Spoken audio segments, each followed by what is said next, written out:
Hey, my most excellent rock buddies, it's Rock Papa. I do hope you guys are doing well. We're having a beautiful spring, and this is a great time for people who love rocks like me to get out in the field and look at some rocks. So hope you have the time to be able to do that, and I'll be thinking about you when you do. Today we're going to learn about some of the clues that granite gives us so that we can tell many things about it, like is it a big hunk of granite or small? Was it formed deep or shallow? Did it cool fast or slow? And what kind of soils granite makes. So I do hope you like this video, and if so, please subscribe. Thank you so much. A million times thank you to everyone who has subscribed. So here we go with granite clues, and these clues about granite also apply to metamorphic granite, which is granite gneiss.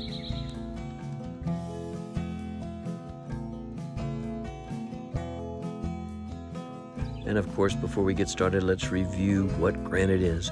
Granite is an igneous, intrusive, which means formed underground, rock made of quartz, potassium-rich feldspar, sodium-rich feldspar, usually biotite, and sometimes muscovite. Let's look at those. Quartz is made of silicon and oxygen. When you see it in a rock, it's usually going to look gray or clear. Potassium-rich feldspar has a flat, flashy face on it that sparkles in the sun. It is quite often pink, red, or orange in rock, but it can also be white. Sodium-rich feldspar also has a flat, flashy face, and it is usually white in a rock. Most people are familiar with black biotite mica. It's always black in a rock, and it's soft enough so that a nickel coin will scratch it. Muscovite is also found in granite and granite gneiss. It has a mirror-like sheen to it, mirror muscovite. Granite and granite gneiss are the most abundant rocks in Earth crust. This is because when tectonic activity happens, the granite forms, and it's much less dense than other rocks, and it literally floats up to the top and becomes part of the continental crust. A granite body can be either a granite pluton, and that's a hunk of granite or granite gneiss that's less than 40 square miles in extent. It could be a batholith, which is a hunk of granite that's larger, or granite gneiss that's larger than 40 square miles in extent, or a laccolith, which is a special kind of granite intrusion that we will soon talk about. Here is Stone Mountain in Georgia, famous granite pluton. Pluton means it's not huge in extent, less than 40 square miles. 40 square miles could be 10 miles times 4 miles, or 5 miles wide and 8 miles long, something like that. So it's not huge. In contrast, here is the Elberton, Georgia granite batholith. It's much greater than 40 square miles in extent. Here's one of the many Elberton, Georgia granite quarries.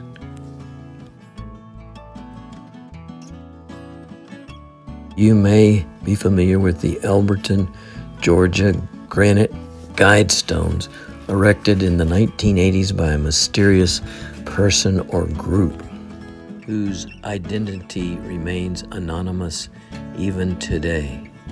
What a mystery. However, it is no mystery that in July of 2022, someone bombed the guidestones, and the Elberton City Council voted to dismantle the whole thing.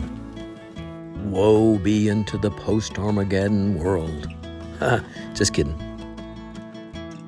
And here we have a granite or granite gneiss laccolith, which is a mushroom-shaped hunk of granite that intrudes between layers of sedimentary rock and bulges them up.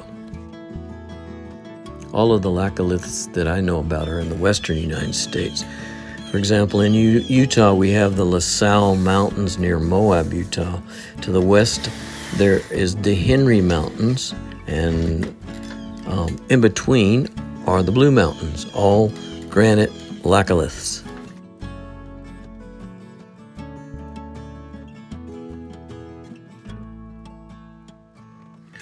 Plutons and batholiths are emplaced deep in the crust, and because they are smaller, plutons are likely to be exposed by erosion more quickly than batholiths. Here's Stone Mountain again, a granite pluton emplaced about 300 million years ago.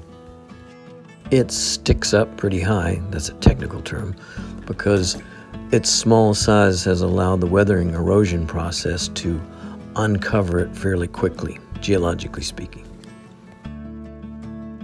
On the other hand, the Elberton granite batholith, which was also emplaced about 300 million years ago, does not stick up very high. It's going to take a lot of weathering and erosion to expose this Elberton granite to the extent that it sticks up like Stone Mountain. Speaking of weathering, let's look at the way that granite and granite gneiss weather. Here's a granite knob that's eroding and sloughing off in layers. This is called spheroidal weathering. I find I cannot say this word spheroidal until I've had at least 1 cup of coffee. And here's part of the famous Half Dome in Yosemite Valley, California, that's eroding in a similar way, but this is called exfoliation. And it too results in the sloughing off of layers of granite. Here's some granite in Colorado that's breaking up in these blocks. That's called perpendicular cleavage. And here's some perpendicular cleavage in Yosemite National Park rocks. Doesn't it look like a man-made structure? I think we need to develop a cool new conspiracy theory. Hey guys, spheroidal weathering, exfoliation, and perpendicular cleavage are all examples of the same process. Granite bodies are emplaced very deep down in the crust, and they are under tremendous pressure from the overlaying layers of sediment. As these sediment layers are removed by erosion, the pressure is released. As this tremendous pressure is released, the granite body expands, causing these thin layers to slough off in the spheroidal weathering and exfoliation, and also causing the cracking and popping that results in the perpendicular cleavage that we see. The Sierra Nevada mountains in California are widely known for their glacial polish. That's where glaciers have ground and smoothed the rock down to a shiny finish, and this affects the weathering process. The smooth glacial polish protects the rock from weathering and erosion and greatly slows down the process, but once the glacial polish is worn away, erosion commences at an increased rate. Here's a picture of glacial polish at the top of Nevada Falls in Yosemite National Park. The kind of a smooth tan area is glacial polish, but you can see the polish has been removed all around this area, and so the weathering process is going to accelerate in the areas where this protective coating has been removed.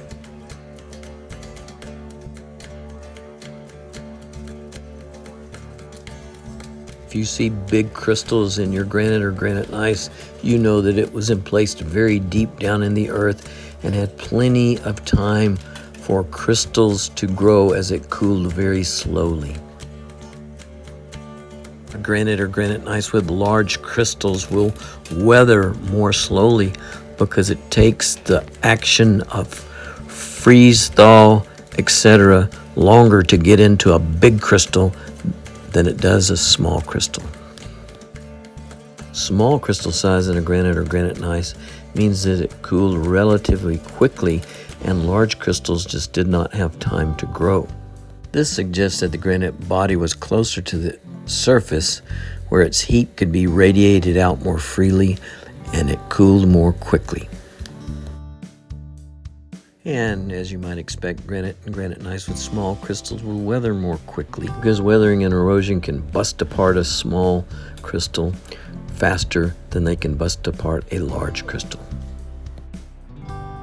If you find small and large crystals together in a granite or granite gneiss body, it usually means that first the granite was deep down in the earth, and where it cooled slowly and large crystals grew.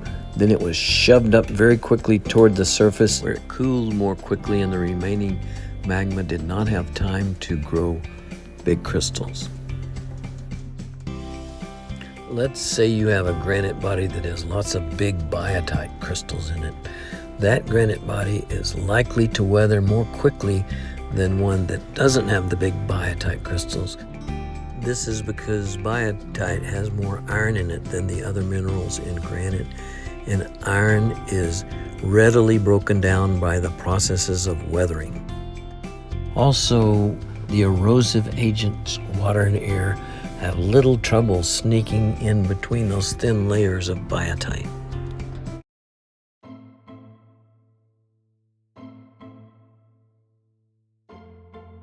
When granite and granite gneiss break down, they make sandy soils. This kind of soil does not have a lot of natural nutrients in it, and it can be droughty because it drains so quickly. But with the addition of fertilizers and irrigation, these types of soils can be very productive, especially if you plant peanuts like in this picture, because peanuts make their own nitrogen. On the other side of the soil spectrum, you have red clay soils like this Georgia red clay. These kind of soils weather from rocks like biotite gneiss, hornblende gneiss, amphibolite, and even limestone. This kind of soil has some nice nutrients in it, but it is acidic and needs to have a lime applied to it, unless it's derived from limestone. Red clay soils can be good for farming, but they're really good for forestry and for pasture land. And let's not forget red bricks and red pottery. Hey Rock Buds, so there you have it, Granite Clues. Thank you so much for watching. And this is your Rock Papa saying happy rock hunt to all you great folks. Papa out.